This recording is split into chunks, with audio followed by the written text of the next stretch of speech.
जय हिंद दोस्तों। दुनिया में कई महिला शासिका ऐसी रही हैं जिन्होंने दुनिया के इतिहास में अपनी शक्तिशाली छाप छोड़ी है। आज के इस वीडियो में हम एक ऐसी ही शासिका की बात करने जा रहे हैं जो ना केवल सुंदर थी बल्कि उससे ज्यादा बुद्धिमान थी। प्राचीन मिस्र में पिरामिड्स की ऊंचाइयों के बीच एक ऐसी ही महारानी थी जिनकी खूबसूरती की उस समय पूरी दुनिया में चर्चा हो रही थी। तो आइए जानते हैं महारानी क्लियोपेट्रा की अद्भुत कहानी, जिन्हें दुनिया की सबसे खूबसूरत महिला कहा जाता है, जो मिस्र की इकलौती महिला शासक रही हैं। लेकिन क्लियोपेट्रा के कई राज हैं। क्लियोपेट्रा का इतिहास आज से 2000 साल पुराना है, जिन्होंने इजिप्ट में 51 से 30 ईस्वी में शासन किया था। क्लियोपेट्रा मूल रूप से ग्रीक से ताल्लुक रखती थी और उनका पूरा नाम क्लियोफिलोपेटर सेवेंथ था और वो टॉलेमी शासन की अंतिम शासक थी। और क्लियोपेट्रा के बारे में कहा जाता है कि वो जितनी सुंदर थी उससे कहीं ज्यादा चतुर, षड्यंत्रकारी और क्रूर भी थी। क्लियोपेट्रा के सैकड़ों पुरुषों से शारीरिक संबंध थे। वो कई राजाओं और सेनापतियों को अपनी सुंदरता के जाल में फंसाकर उन्हें ठिकाने लगा दिया करती थी। अनेक कलाकारों ने क्लियोपेट्रा के रूप, रंग और उनकी मनमोहक सुंदरता पर कई स्केच बनाए हैं और मूर्तियां गढ़ी हैं। साहित्य में भी वो इतनी फेमस हुई कि कितने ही अलग अलग भाषाओं के साहित्यकारों ने उन्हें अपनी कहानी, कविताओं में नायिका बनाया है। जैसे कि अंग्रेजी साहित्य में 3 नाटककार शेक्सपियर, ड्राइडन और बर्नार्ड शॉ ने अपनी नाटकों में क्लियोपेट्रा के व्यक्तित्व के कई अलग अलग पहलू का जिक्र किया है। क्लियोपेट्रा पर कई फिल्में भी बनी हैं। क्लियोपेट्रा का संबंध भारत से भी था। वो भारत से गरम मसाले, मलमल और मोती भरे जहाजों को खरीद लिया करती थी।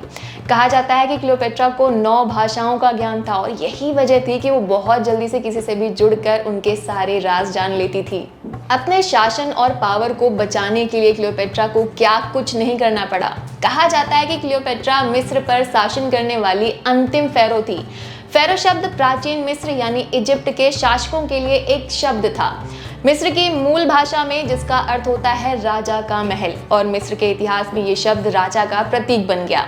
हालांकि क्लियोपेट्रा अफ्रीकी, कोकेशियन या यूनानी थी, इस पर आज तक रिसर्च जारी है।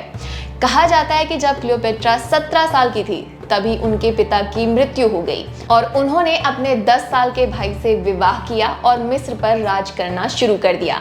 आपको ये बात थोड़ी अजीब लग सकती है, लेकिन उस समय मिस्र में भाई बहनों के बीच विवाह होना एक बेहद सामान्य बात हुआ करती थी।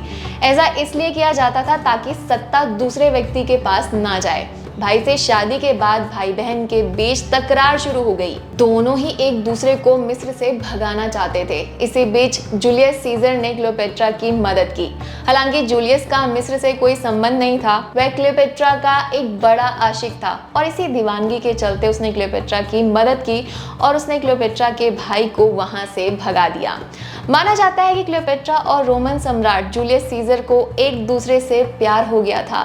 दोनों के प्यार के चर्चे होने लगे और क्लियोपेट्रा अपने बेटे को लेकर उसके साथ रोम चली आई और जूलियस सीजर से उसे एक पुत्र भी हुआ। लेकिन रोमन के लोगों ने उन दोनों के संबंधों को स्वीकार नहीं किया और रोमन जनता इस संबंध का विरोध करती रही। जूलियस सीजर की हत्या के बाद क्लियोपेट्रा मिस्र वापस आ गई। माना जाता है कि रोमन शासक जूलियस सीजर के सेनापति मार्क एंटनी का क्लियोपेट्रा पर दिल आ गया था।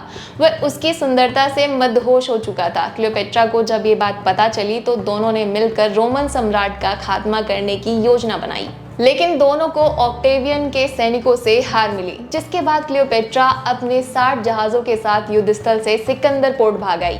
एंटनी भी उसके पीछे पीछे भागकर उससे मिला। बाद में ऑक्टेवियन के कहने पर क्लियोपेट्रा ने एंटनी को धोखा दे दिया और ऑक्टेवियन के कहने पर वो एंटनी की हत्या करने के लिए तैयार हो गई। एंटनी को उसने बहलाया, फुसलाया और साथ साथ मरने के लिए तैयार भी कर लिया और उसको समाधि भवन में ले गई जिसे उसने बनवाया था। वहां एंटनी इस भ्रम में था कि क्लियोपेट्रा आत्महत्या कर चुकी है, उसने अपने जीवन का अंत कर लिया। क्लियोपेट्रा का अगला शिकार अब ऑक्टेवियन था, जिसको वो अपने रूप जाल में फंसाकर खुद की जान बचाकर फिर से मिस्र की सत्ता प्राप्त करना चाहती थी।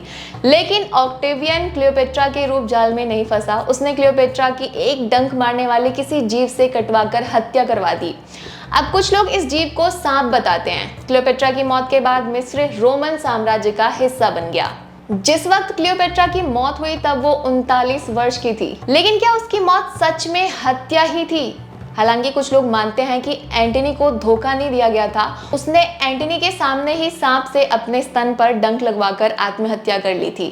जब एंटनी ने देखा कि क्लियोपेट्रा मर गई है तब उसने भी अपनी आत्महत्या कर ली, क्योंकि वो दोनों जानते थे कि कभी ना कभी ऑक्टेवियन या उसके सैनिक उन्हें मार देंगे। अब कुछ फैक्ट्स हैं क्लियोपेट्रा के बारे में जिन पर गौर करते हैं और मेरा दावा है कि जिन्हें सुनकर आप हैरान रह जाएंगे। क्लियोपेट्रा यूनानी वंश की थी, लेकिन रिसर्चर्स ने उनकी बहन के अवशेषों के आधार पर यह पता लगाया है कि उनके भाई बहन अफ्रीकी वंशीय से थे। इसका मतलब ये हुआ कि क्लियोपेट्रा यूनानी कोकेशियन नहीं बल्कि हाफ अफ्रीकी थी। नंबर 2, सुंदरता के लिए क्लियोपेट्रा ने गधी का दूध इस्तेमाल किया था। क्लियोपेट्रा का रोजाना नहा धोकर करीब 700 गधियों का दूध मंगवाना होता था, जिससे उनकी त्वचा हमेशा खूबसूरत रहती थी और हाल की रिसर्च में ये बात साबित भी हुई है। तुर्की में एक रिसर्च में देखा गया है कि जब चूहों को गाय और गधी का दूध पिलाया गया। फैक्ट नंबर 3, उसने अपनी खूबसूरती का इस्तेमाल राजनीतिक शक्ति प्राप्त करने के लिए किया था।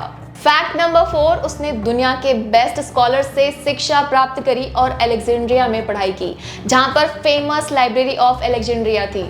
वहां उसने भूगोल, इतिहास, ज्योतिष, दर्शन, अंतरराष्ट्रीय राजनीति, गणित, रहस्य विज्ञान, चिकित्सा, जंतु विज्ञान और अर्थशास्त्र जैसे अध्ययन किए। दुख की बात यह है कि 391 ईस्वी में जब महान अलेक्जेंड्रिया की लाइब्रेरी नष्ट हो गई, उसमें आग लग गई थी, तो उसमें क्लियोपेट्रा की लिखी गई सारी किताबें भी नष्ट हो गई।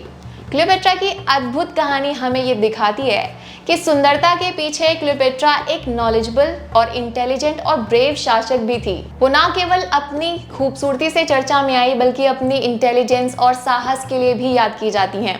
उनका जीवन हमें ये सिखाता है कि हमें किसी को भी उसकी दिखावट से नहीं बल्कि उसके गुणों और कार्यों से मूल्यांकन करना चाहिए।